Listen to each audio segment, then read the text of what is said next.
Assalamualaikum warahmatullahi wabarakatuh. Alhamdulillahirrabbilalamin.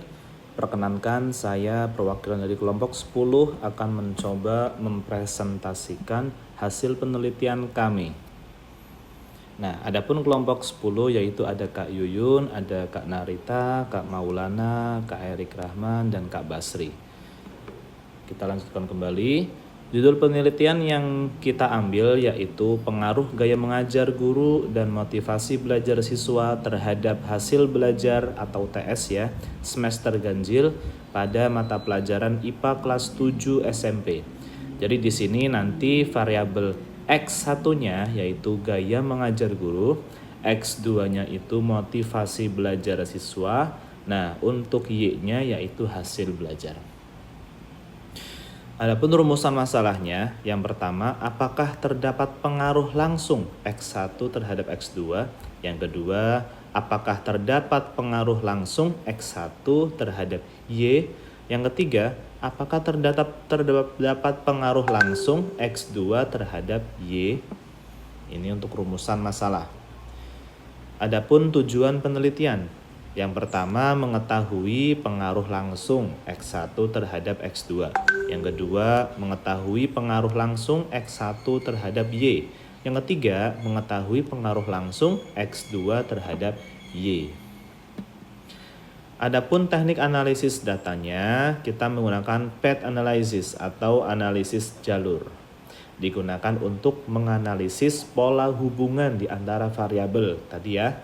Ada X1, X2, sama Y.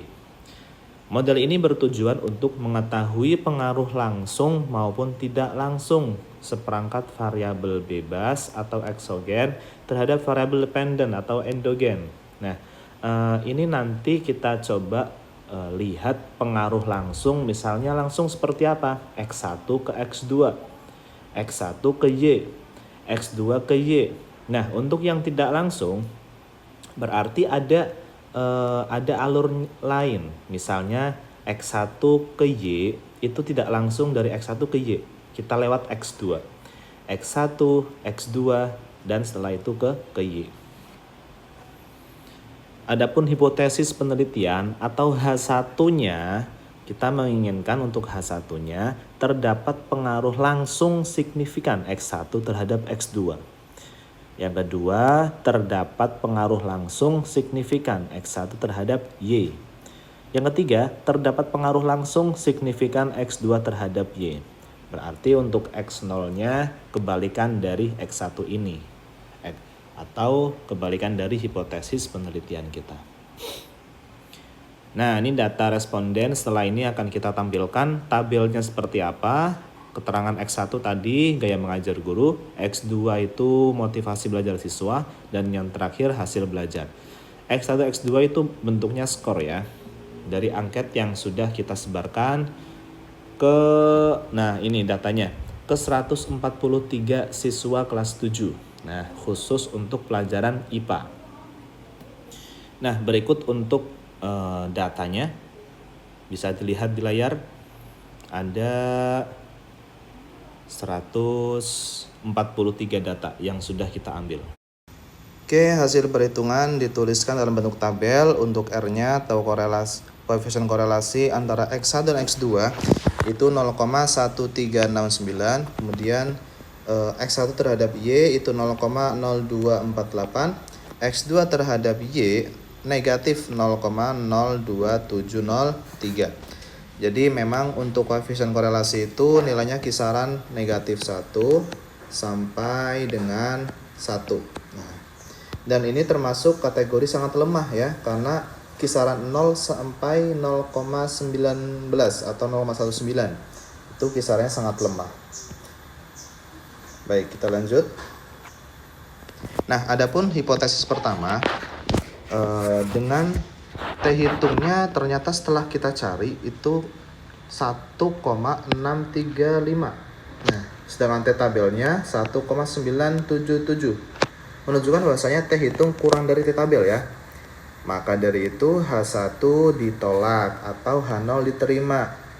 Nah, berarti keputusannya apa? Tidak terdapat pengaruh langsung yang signifikan antara gaya mengajar guru terhadap motivasi belajar. Terus yang kedua, hipotesis kedua, yaitu X1 dan Y ya. Ternyata T hitungnya itu 0,3359 dan T tabelnya 1,977. Menunjukkan bahwa T hitungnya kurang juga ya, kurang dari T tabel.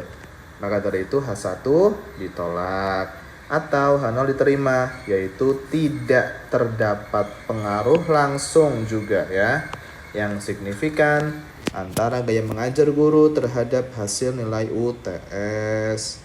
Yang terakhir itu dengan H1 ada pengaruh langsung yang signifikan antara motivasi belajar terhadap hasil nilai UTS. Ternyata hasilnya negatif, T hitungnya setelah kita hitung ternyata negatif hasilnya nih. Dan T tabelnya 1,977 sama. Nah, ternyata T hitung kurang dari T tabel. Maka seperti sebelumnya juga H0 diterima atau H1 ditolak. Berarti tidak terdapat pengaruh langsung yang signifikan juga antara motivasi belajar atau X2 terhadap hasil nilai UTS. Baik, kita lanjut. Nah, adapun pengaruh langsung, nah ini koefisiennya ya tadi ya. Pengaruh langsung gaya mengajar guru terhadap motivasi belajar itu besarnya 0,1369, termasuk kategori sangat lemah ya, karena kurang dari 0,19.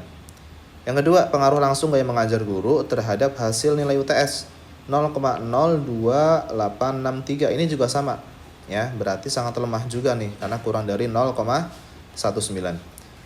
Selanjutnya yang terakhir, pengaruh langsung motivasi belajar terhadap hasil nilai UTS. Nah, apalagi ini negatif ya. Negatif berarti dia tidak sebanding ya. Ketika motivasi belajar naik berarti yang UTS turun gitu, atau sebaliknya. Nah, kisarannya memang tadi disampaikan ya, ada yang negatif dan positif. Dan ini termasuk sangat lemah juga gitu ya. Jadi hampir tidak ada pengaruh juga sebenarnya. Kita lanjut.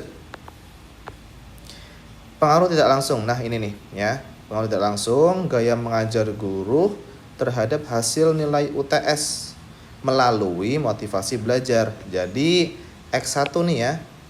X1 sebenarnya mau langsung ke Y ya. Cuman dia mampir ke X2 dulu. Nah, dia mampir sini nih. Ya. Setelah dari sini lanjut lagi menuju ke Y. Nah, ini berarti harus kita gunakan perkalian dari koefisiennya dulu. Koefisien siapa? Ini. Koefisien X1 ke X2 atau korelasi atau PET-nya. Nah, terus yang kedua ini P2Y. Nah, P2Y. Nah, gini ya. Ini kita kalikan doang. Hasilnya ternyata negatif 0,038. Nah, ini tuh berarti sangat lemah juga, seperti yang tadi juga sama ya, pengaruh tidak langsungnya sangat lemah. Kita lanjut. Pengaruh total. Nah, pengaruh total itu berarti apa? Penjumlahan dari pengaruh langsung dan pengaruh tidak langsung. Tadi kita sudah mencari bersama-sama ya. Tinggal kita jumlahin aja nih. Nah, hasilnya 0,02483, sangat lemah juga. Oke, kita lanjut. Kesimpulannya nih, berdasarkan hasil analisis data, diketahui bahwa tidak terdapat pengaruh langsung dan tidak langsung secara signifikan antara variabel eksogen, yaitu gaya mengajar guru dan motivasi belajar siswa ya. Nah, terhadap siapa? Terhadap hasil nilai UTS IPA kelas 7 SMP setelah membandingkan T hitung dan T tabel. Nah, itu kesimpulan yang bisa kita sampaikan kepada semuanya hasil dari penelitian kami kelompok 10 untuk kelas 7. Demikian yang bisa kami sampaikan, kurang lebihnya mohon maaf. Mohon masukan dan koreksinya. Wabillahi taufiq wal hidayah. Wassalamualaikum warahmatullahi wabarakatuh.